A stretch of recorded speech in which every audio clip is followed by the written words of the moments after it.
My son stopped returning my calls on a Tuesday in April. Not a dramatic Tuesday, not after a fight or a falling out, or any single moment I could point to and say, that is where it broke. Just a Tuesday where he did not call back, and then Wednesday, and then a week, and then 3 weeks. And then I stopped counting because counting made it worse, and I was already not sleeping, and already going through every conversation we had ever had in my head, trying to find the thing I must have said or done that turned my own child into a silence I could not reach through. I am 78 years old, and I am going to tell you what I eventually found out, because it was not what I expected, and I think some of you need to hear it. His name is Thomas. He is 44 years old.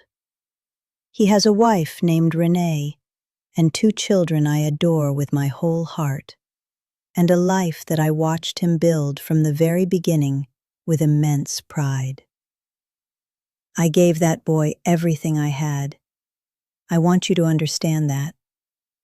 I was not a perfect mother, nobody is, but I was present, and I was devoted, and I organized my entire life around his well-being from the moment he was born.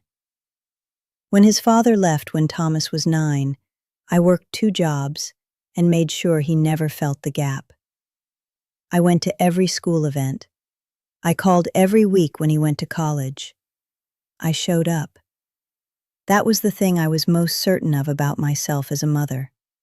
I showed up. What I did not understand until it was almost too late is that showing up is not the same thing as showing up well. And for years, I had been confusing the two. I want to tell you about a woman I knew named Patricia. We were in the same mother's group when our children were small, back in the late 80s. A loose gathering of women in the neighborhood who met on Thursday mornings for coffee and the specific comfort of other people who understood what you were living through. Patricia was one of those mothers who was completely, utterly consumed by her children in a way that the rest of us both admired and quietly worried about. Her whole identity was in those kids. Every conversation came back to them. Every decision she made was filtered through how it would affect them. She was not neglecting herself exactly. She was pouring herself into them so completely that there was no self left over. Her son Marcus grew up and moved across the country and called dutifully on holidays. And gradually the calls got shorter and the visits became annual, and then less than annual. And Patricia spent the last 15 years of her life in a bewildered grief that she could never fully explain. Because she had done everything right, had she not? She had given everything, and she could not understand how giving everything had somehow resulted in her child needing so much distance from her. Patricia kept a photo on her refrigerator of Marcus at age 7. Gap-toothed smile, arms around her neck, face pressed against her cheek.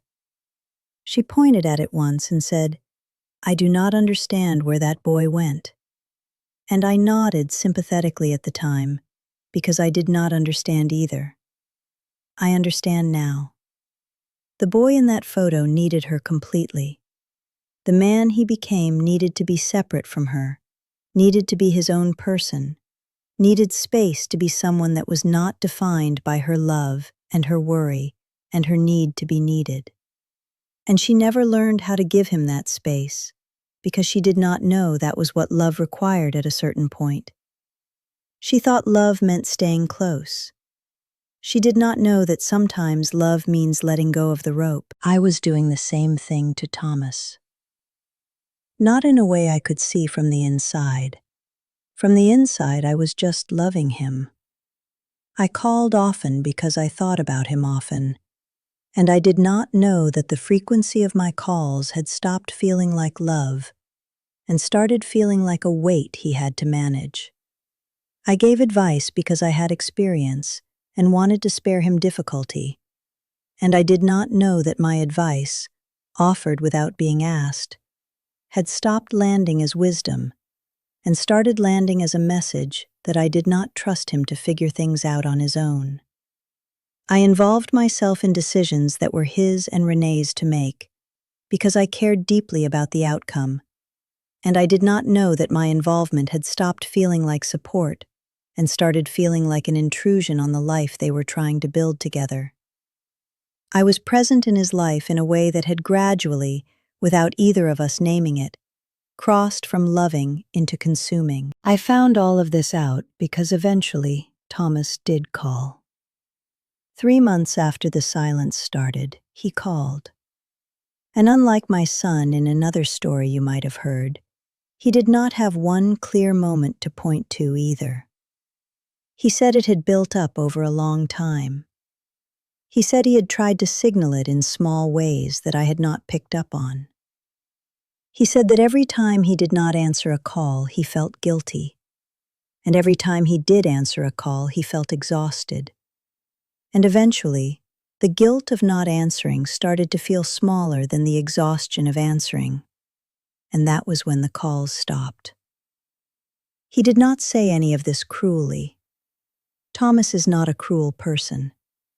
He said it carefully, in the voice of someone who has rehearsed it many times, and is hoping the person on the other end will stay on the line long enough to hear it. I wanted to defend myself. I want to be honest about that. Every instinct I had in the first 30 seconds of hearing those words was to explain, to justify, to list all the things I had done and sacrificed and given, to make him understand that everything I had done had come from love.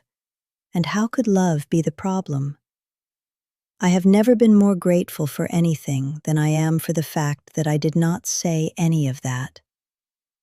I do not know exactly what stopped me. Maybe it was his voice.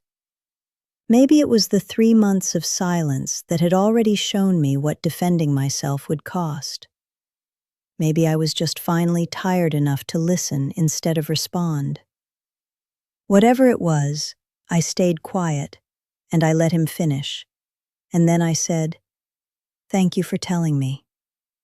And I meant it. Here is what I have come to understand in the years since that conversation. Loving someone, and loving them in the way they need to be loved, are 2 completely different skills. I had the first one in abundance. I had almost no practice with the second one. I loved Thomas the way I needed to love him, which is to say, I loved him in a way that kept me close, that kept me necessary, that kept the connection constant and visible, and something I could feel in my hands. And I did not know, nobody told me, and I never thought to ask, that at some point in a child's life, the most loving thing you can do is make yourself smaller, is to let them call you instead of always calling them, is to wait for the invitation instead of appearing at the door, is to trust that the love you built in the first 20 years of their life is still there, even when you cannot see it or touch it or confirm it with another phone call. I have watched this pattern quietly rearrange families my entire life. I watched women in my mother's generation tie their children to them with a devotion so total that the children spent decades trying to breathe inside it. I watched my own generation, the mothers who gave everything and sacrificed loudly, and made sure the children knew the cost of that love, produce grown children who were grateful and guilty in equal measure, and who needed enormous distance just to sort out which feelings were their own. And I am watching it right now in the mothers I know, who are texting their adult children 17 times a day, and wondering why the responses are getting shorter and the visits are getting fewer, and the warmth that used to be automatic now has to be scheduled and navigated like something fragile. Nothing changes. Only the technology that delivers the suffocation is different. What I want to tell every mother who is sitting in a silence she does not understand, who is looking at a phone that is not ringing and trying to figure out what she did wrong, is this.